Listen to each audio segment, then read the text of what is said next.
Hey there everyone, it's me Josh, welcome to Story Time. Hope you're excited and ready for another fun story, or if it's your first time, welcome. We love reading stories. I love reading stories. Reading books is very, very important. So thanks so much for hanging out here for Story Time. Today we're going to be reading Mr. Dizzy by Roger Hargreaves. Get comfortable, get ready, because we're about to delve into Story Time.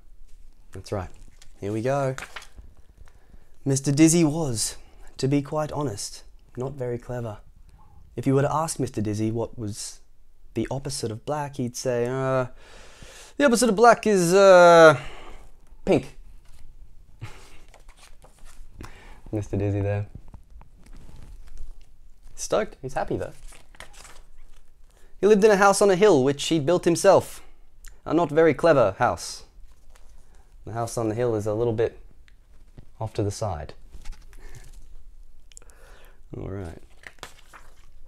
One of Mr. Dizzy's problems was that he lived in a country where everybody else was terribly clever. Cleverland! Even the birds were clever in Cleverland. Birds on the move with the book in hand. Graduate hat. I think they are. Everything and everybody in Cleverland was clever. You'll see a worm reading a book anywhere else. You'll never, see a worm reading a book anywhere else but Cleverland. Poor Mr. Dizzy. Everything around him was so clever, and it made his head spin. Isn't that a funny sight, a worm reading a book?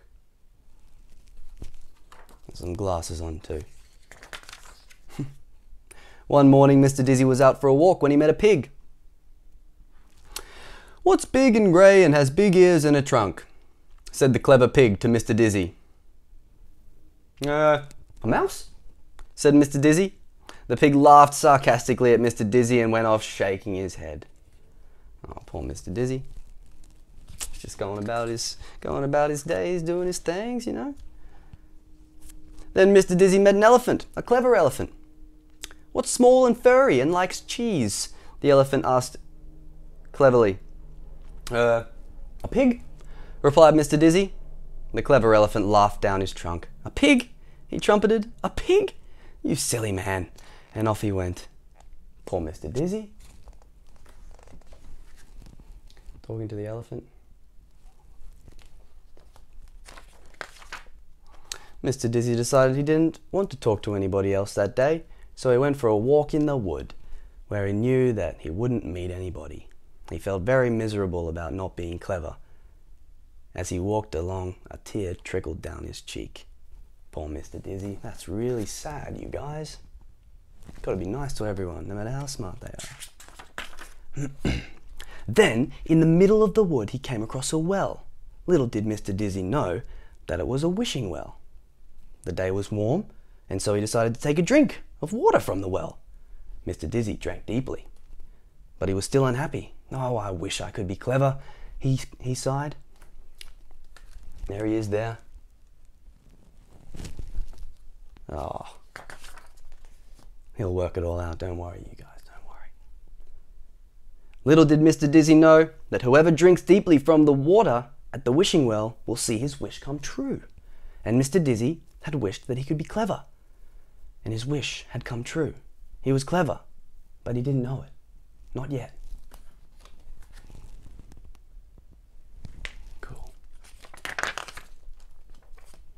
On the way home, Mr. Dizzy came across the elephant and the pig he had met earlier. They were telling each other about how they had made Mr. Dizzy look silly by asking him a question he couldn't answer. They were giggling and sniggering about it when they saw Mr. Dizzy approaching from the wood. "Here he comes again," giggled the clever pig. "Let's ask him another question," sniggered the clever elephant. Mr. Dizzy came up to them. "Tell us," said the clever pig, trying to keep a straight face, "what's white and woolly and goes baa?" "Why, a sheep, of course," replied Mr. Dizzy. The pig and the elephant were amazed. To tell the truth, so was Mr. Dizzy. He suddenly felt very, very clever. It was not an unpleasant feeling. Guys? "Tell us," said the clever elephant, "what has 4 legs, a tail and goes woof?" How easy, replied Mr. Dizzy. A dog, of course. The clever pig and the clever elephant couldn't understand how Mr. Dizzy had become so clever in one morning. Get him there, happy, stoked. Realizes he's actually clever. Mr. Dizzy couldn't understand how he'd become so clever in one morning, but we know how he'd become so clever in one morning, don't we?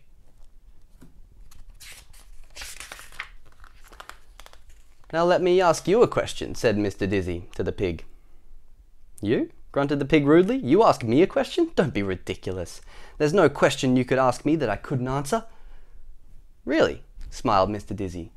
Well then, can you tell me what's fat and pink and goes achoo, achoo? What's fat and pink and goes achoo, achoo? Repeated the pig, looking worried. There's nothing that's fat and pink and goes achoo, achoo. But there is, isn't there? Mr. Clever has worked it out. Mr. Dizzy has worked it out. He's being all Mr. Clever though. Nothing, eh? Said Mr. Dizzy. He tickled the pig's nose. Achoo, achoo, sneezed the pig. The answer is you, said Mr. Dizzy. You're fat and pink, and you're going achoo, achoo.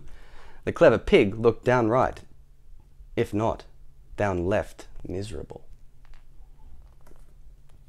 So Mr. Clever asked the pig. Mr.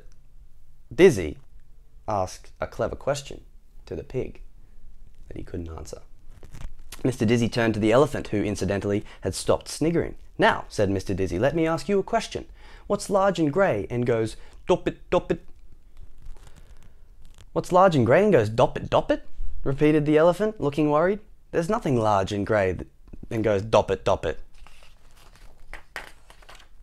Oh yes there is, grinned Mr. Dizzy. There certainly is something that's large and grey and goes doppet, doppet, and he tied a knot in the clever elephant's trunk.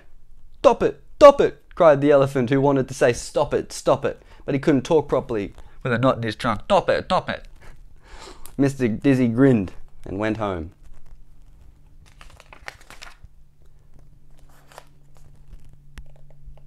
I suppose do think that's funny? Said the elephant. She's saying, I suppose. Do you think that's funny? Or I suppose you think that's funny, said the elephant. I suppose do you think that's funny?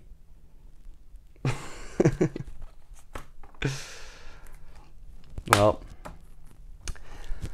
it's not necessarily good to retaliate and because two wrongs don't make a right. He shouldn't have tied the elephant's trunk in a knot. It's not very nice. But Mr. Dizzy worked out that he is clever. Who knows, it might not have even been a magic well.